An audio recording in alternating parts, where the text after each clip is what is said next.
Hello, ako po si Roselily De Guzman from BSIT 2D. I'm presenting our Chapter 1. Our title is Excellent of Student Addictedness to Social Media, Its Influence to Their Academic Performance. Introduction. The use of social media among students reached high level and has affected their study time, poor grammar, and wrong spelling. When society on social media as well as deliver their attention from their study.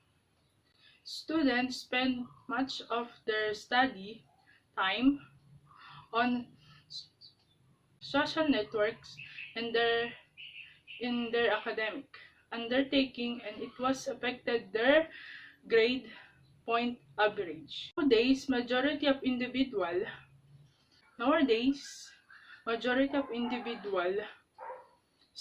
especially young sister, frequents use social media for purpose like keeping in contact with friends and family and learning thoughts interaction in their social media.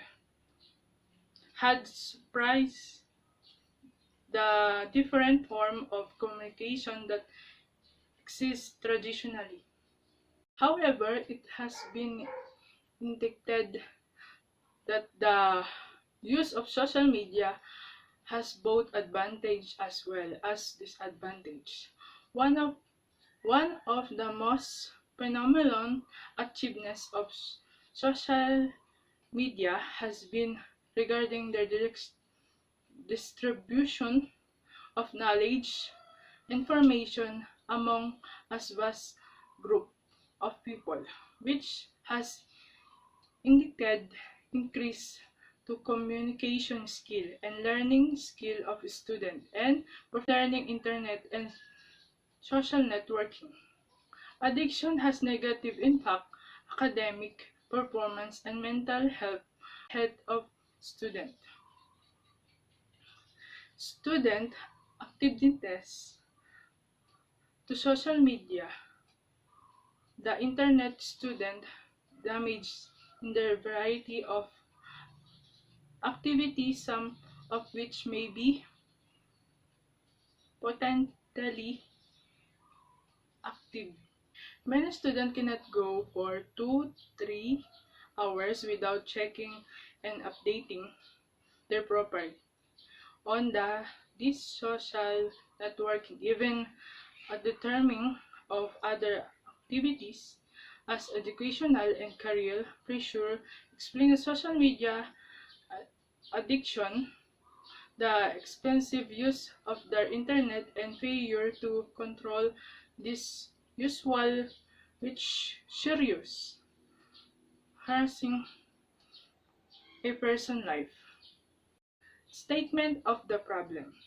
To address the issue of addictiveness to social media, it influence to their academic performance. The first question raised this study is for what is the effect being addicted of use social media to their academic performance of everyday student.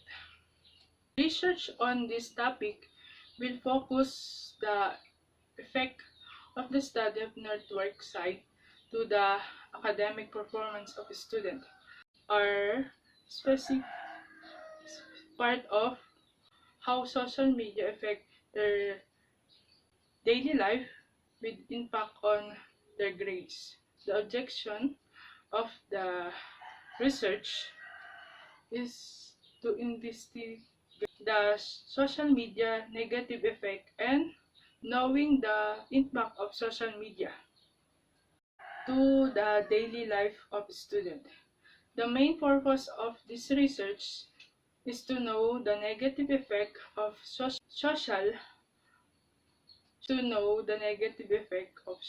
to their academic performance and to determine if social media are effective to use with student academic lives. Significance of the problem.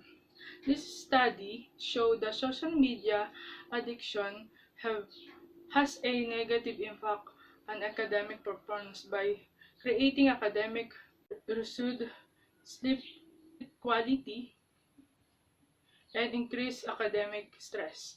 The, the study will help students with more information and addictiveness of social media on the student academic performance, and will educate students so that they are aware that aside from the social media benefit of social media, using it more than necessary could pose health effects. It will be used in against students in understanding the depth of social media. It will be provide useful information to students and other researchers conducting similar research. The study will provide research with more data on the impact of social media on student academic performance. Scope and delimitation. The study will focus on the extended of student addictiveness to social media and influence to their academic performance for Isabela State University campus only.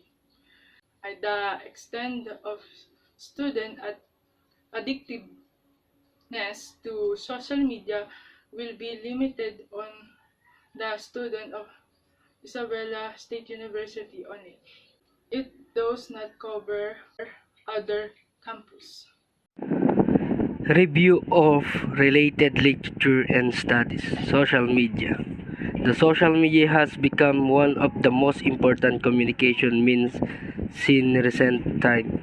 However, social networking exists to us provide communication among people regardless of the distance, making it open to people easily share information, files and pictures and videos, create blogs and send message, and conduct real-time conversation. These systems are referred to as social simply because they allow communication with bodies and co-workers so easily and effectively. It it's also strengths and ties between people those systems. The favorite in the realm of internet sites are Facebook, Twitter, and others. These websites and social forums are a way of communication directly with other people socially and in media. They are playing a large and influential role decision making in the occasions economically, politically, socially, and educationally workers so easily and effectively. It also strengthens the ties between people of those systems. The favorite in the realm of internet sites are Facebook, Twitter, and others. These websites and social forums are way of communication directly with other people socially and in media. They are playing a large influential role decision making in the occasions from the global world economically, politically, socially, and educationally. Social media has become an increasingly popular leisure activity over the last decades. Although most people social media as is non-problematic, as a small number of users appear to engage in social media excessively and or compulsively. student addictedness to social media. On the internet, student engage in a variety of activities, some of which may be potential addictive. The mass appeal of social media on the internet could be a cause of a cause for concern, particularly when attending to the gradually increasing amount of time students spend online. Undergraduates spend more time on Facebook, Twitter, and other social media through smartphones that are now in abundance. Among these youth, many students cannot go for 2-3 hours with checking and updating their profile on this social network, even at the detriment of other activities such as educational and career pursuit. Explain social media addiction as the excessive use of the internet and the failure to control this usage, which seriously harms person's life. In studies show that social networking addiction has a negative impact on academic achievement by creating academic pro- procrastination, reducing sleep quality, and increasing academic stress. Influence of social media on student academic performance.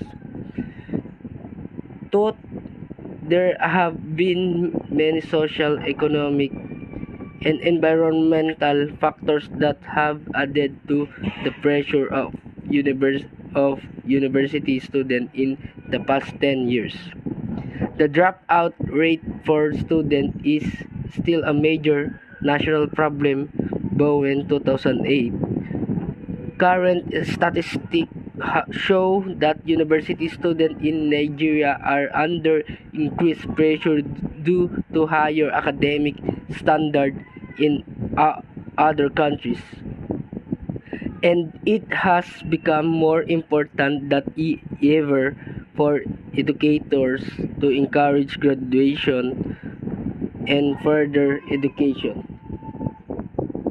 However, with more students being preoccupied with social media network and technological social lives, how will this affect their studies? It is estimated that even those students who graduate high school, one out of three does not have possess the knowledge and skills that we would like him or her to the next level, such a college or an advanced trade school.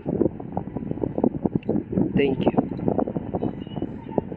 I'm Janine Villanueva Peralta. The chapter that I present is Chapter 3, which is Methodology.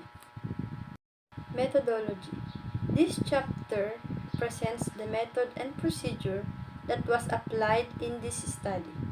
It was organized under the researcher collected the needed data through the use of questionnaire. Research design. Research design is adapted for the study was a descriptive survey. This design is considered to can wide variety of research methods to investigate one or more variables because it enables the researcher to conduct a research questions and data analysis on the topic and also to generate data through the standardized collection procedures based on highly structured research instruments and well-defined study concept and related variables. The study. The study was conducted at Isabela State University, Cagayan Campus, Cagayan City, Isabela. The participants of the study included second-year BSIT students enrolled during the school year 2021-2022 of the second semester. Data gathering tools. Researchers gathered information using different instruments that were used in determining the effects the student addictiveness to social media. Questionnaire. A set of planned written questions were answered properly by a required number of properly selected respondents who supplied the necessary information needed by the researcher. Data gathering procedures. In the conduct of this study, the following procedures were undertaken.